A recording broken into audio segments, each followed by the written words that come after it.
Pour l'assemblage du plateau supérieur, la notice nous demande de faire attention. Donc repérez bien les trous, ils doivent être identiques à la vue de dessus montrée dans la notice. Ajustez les tiges et le plateau doit coulisser jusqu'à laisser apparaître les tiges. Une fois le plateau installé, il vous suffit d'installer le pneu fixe. Donc c'est un système qui servira de guide pour le passage du fil de plastique. Donc attention, vous avez 2 pneus fixes dans les pièces détachées. Prenez le pneu fixe avec la sortie filetée 1/8, c'est-à-dire le pneu fixe avec le plus gros filetage. On vous demande également d'ajouter un anneau de guidage. Vous le trouverez dans les pièces de plastique imprimées. Pour l'assemblage, donc insérez le pneu fixe par le dessous et l'anneau de guidage par le dessus. Pour cette partie, nous allons procéder au montage des supports moteurs. Donc comme indiqué sur la notice, il nous faut les pièces EM7 et les pièces EM6. Vous encastrez 2 pièces EM6 sur la pièce EM7, comme ceci.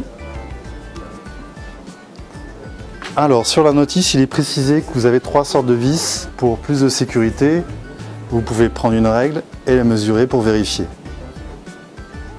Je vais commencer par l'installation des vis 20 mm. Donc elles vont sur la partie supérieure.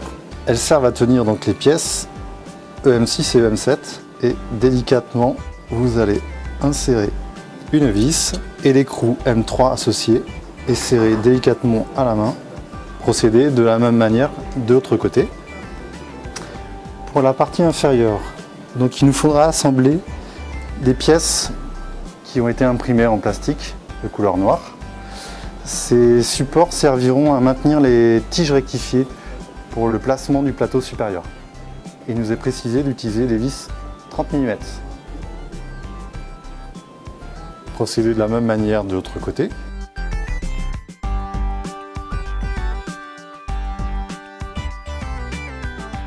Voilà, votre support est assemblé. Maintenant, on va le monter sur le châssis supérieur de notre imprimante.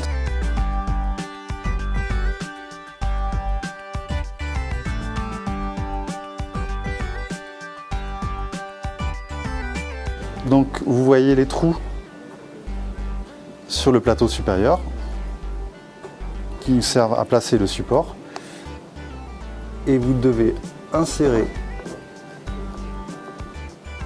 les petits morceaux de plastique noir de telle manière à pincer le guide métallique. Comme ceci.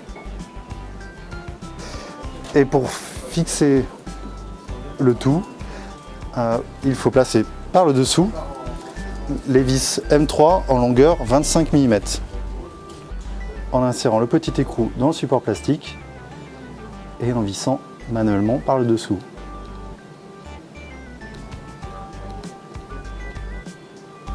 Voilà, votre support est installé. Procédez de la même manière de l'autre côté et de la même manière pour les 2 autres moteurs.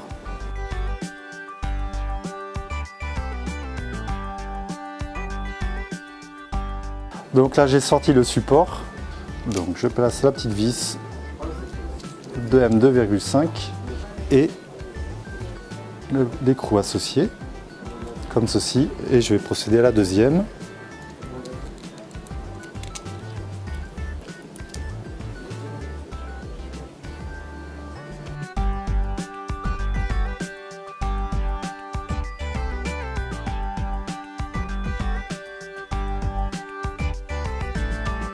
Alors, nous avons monté les supports ici de butée de fin de course. Nous allons faire un test. Donc on remonte le chariot et on doit entendre un clic. Là, ça ne marche pas.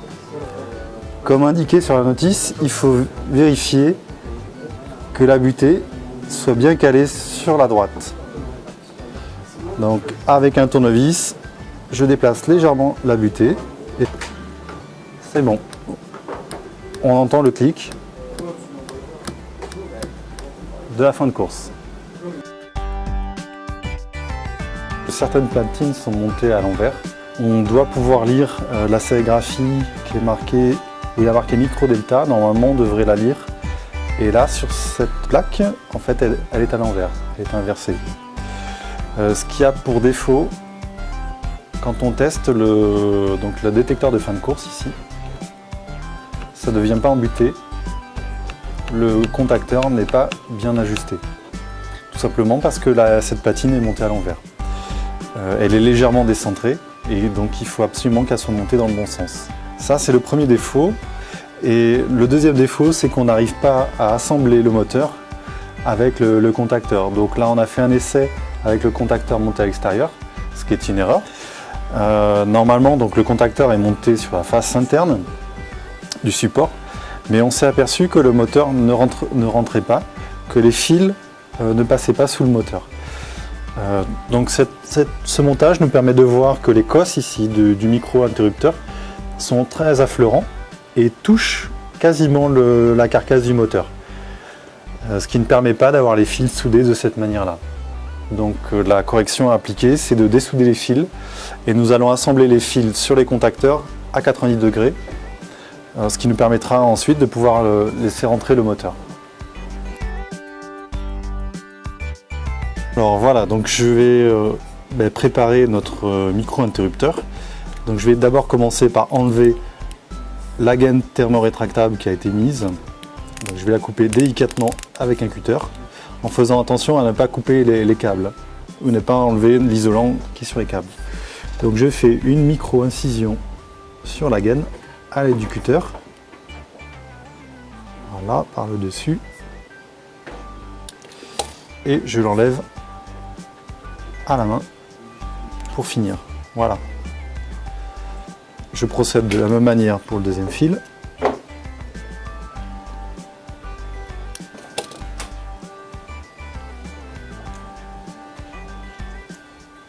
Voilà, donc là j'ai libéré les deux soudures et je vais donc chauffer l'étain et plier le fil à 90 degrés sur la cosse et procéder de la même manière avec le deuxième fil. À l'aide du fer à souder, je chauffe la cosse.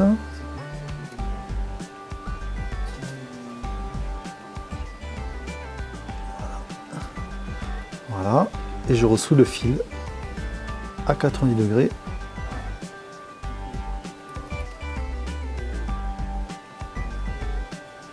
Et voilà pour le deuxième. Donc maintenant nos fils sont bien à 90 degrés par rapport aux cosses.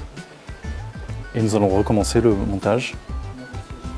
Et normalement ça devrait être plus pratique pour positionner le moteur.